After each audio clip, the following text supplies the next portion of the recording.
আমরা আসলে বাসার কাজের বুয়ার কাজটাকে মডার্ন করে একটা বিজনেস প্রতিষ্ঠান খুলেছি। লাস্ট 1.5 বছর আমাদের 45 থেকে 50,000 কাপড়ের মতন ডেলিভারি হয়েছে। আমরা উই ট্রাইড আওয়ার বেস্ট। আমাদের 8টা থেকে 9টা কাপড় ছোট ছোট মিস্টেক হয়েছে ওয়াশের ক্ষেত্রে। একটা কাপড় আমরা হারিয়ে ফেলেছিলাম, যেটার জন্য we have to pay a good price. আমার কাস্টমারের পুরো প্যান্টের টাকাটাই আমরা দিয়ে দিয়েছি। আমরা যখন প্রথমে শুরু করি তখন আমাদের বসুন্ধরার মধ্যে 2টা সার্ভিস অ্যাভেলেবল ছিল। একটা হচ্ছে ব্যান্ড বক্স আর একটা হচ্ছে local laundry service. Local laundry সার্ভিসে কাপড় দিলে কখন আসে এটা কোনো ঠিক নেই, আরো প্যাকেটিং ইস্যুস আছে। আর ব্যান্ড বক্সে হচ্ছে there is no delivery service. আমরা একদম ফার্স্টে যখন শুরু করেছিলাম তখন এখানেই শুরু করেছি। একদম ফার্স্টে আমাদের বিভিন্ন লিফলেট দিয়ে স্টার্ট করেছি প্রচারটা। প্রথম দিকে আসলে আমাদের কাস্টমার পেতে একটু ঝামেলা হয়েছে। মানুষ যখন একটার মধ্যে অভ্যস্ত থাকে তখন তারা চেঞ্জ করতে চায় না। ফার্স্টের দিকে আমাদের কাস্টমার পেতে অনেক ঝামেলা হয়েছিল। আমরা লিফলেট বিতরণ করেছি, আমি দেখেছি যে আমার এক হাতে নিচ্ছে আর এক হাতে ফেলে দিচ্ছে। তো that was sad for me. আমরা ইভেন বলেছি যে ফার্স্ট 10 পিসেস আপনার ফ্রি। তো এগুলো দেখেও কোনো লাভ হয়নি। তো আস্তে আস্তে আমরা দেন ফেসবুক অ্যাডস এর দিকে আগিয়েছি। এখন আমাদের কাস্টমাররা 60, 70, 80 পিস পাঠিয়ে দেয়। তো ফার্স্টে আমরা পেতাম 15টা কাপড়, 10টা কাপড়, 8টা কাপড়। টেনশনও থাকতো যে কাপড় কি পুড়ে ফেলবে কিনা। যখন সার্ভিসটা আমরা ভালো দিতে শুরু করি, আলহামদুলিল্লাহ তারা রেফারেন্স করা শুরু করে আমাদের। আসলে বসুন্ধরার মানুষ তারা অনেক বিজি থাকে, তো তাদের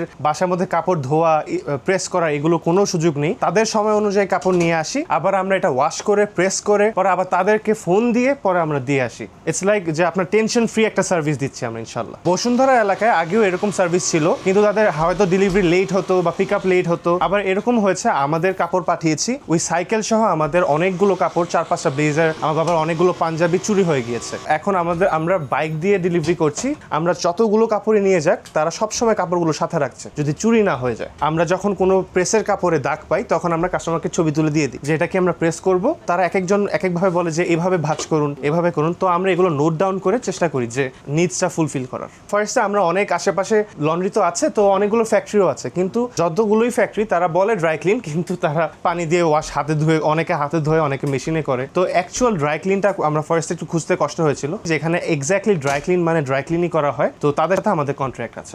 আসলে প্রথম দিকে আমার ফ্যামিলি অনেক সাপোর্টিভ ছিল অ্যান্ড ফ্রেন্ডরা ওয়াজ লাইক হ্যাঁ they were supportive as well. কিন্তু ফার্স্টের দিকে টু বি অনেস্ট কেউই বিশ্বাস করতে চায় না। আস্তে আস্তে যখন আমাদের পপুলারিটি বাড়ে তখন আস্তে আস্তে আমাদের ফ্রেন্ডস অ্যান্ড ফ্যামিলি যারা আছে তারাও আমাদের এখন কাস্টমার। ওয়াশ অ্যান্ড ফোল্ডের সাথে এই লাস্ট 1.5 বছরে আমার একটা ভালোই কাস্টমার রিলেশনশিপ গড়ে উঠেছে। এরকম হয়েছে যে আমার কাস্টমার রাত 11:30টায় আমাদের মিটিং শেষ করার পর ফোন দিয়েছে যে ভাই আমার এই কাপড়গুলো কালকে ফ্লাইট, আমার এই 4-5 পিস কাপড় লাগবে। আমাদের ম্যানেজার যাওয়ার পরে সে আবার এসে কাপড় নিয়ে ডেলিভারি দিয়ে পরে রাত 1টার দিকে বাসায় গিয়েছে। তো এরকমও হয়েছে যে অনেক ইমার্জেন্সি ক্ষেত্রে আমরা চাই যে কাস্টমার নিডটা ফুলফিল করতে। 1.5 বছরে প্রত্যেকটা বিজনেসে তাদের নিজেদের স্টোরি থাকে। অনেক আমাদের এরকম সময় হয়েছে যে আমার কাজের চাপ অনেক বেড়ে গিয়েছে, এমন বেড়ে গিয়েছে যে আমাদের ডেলিভারি ম্যানও নেই। হঠাৎ করে ঈদের পর আমার নিজে সারাদিন পর ডেলিভারি করতে হয়েছে। এই লাস্ট 1.5 ইয়ার্সে কিছু লেসেন্স আমি হোল জার্নি থেকে পেয়েছি। আমি শিখেছি যে কাস্টমারের সাথে একটা ভালো রিলেশনশিপ রাখলে they give you the things you need to improve.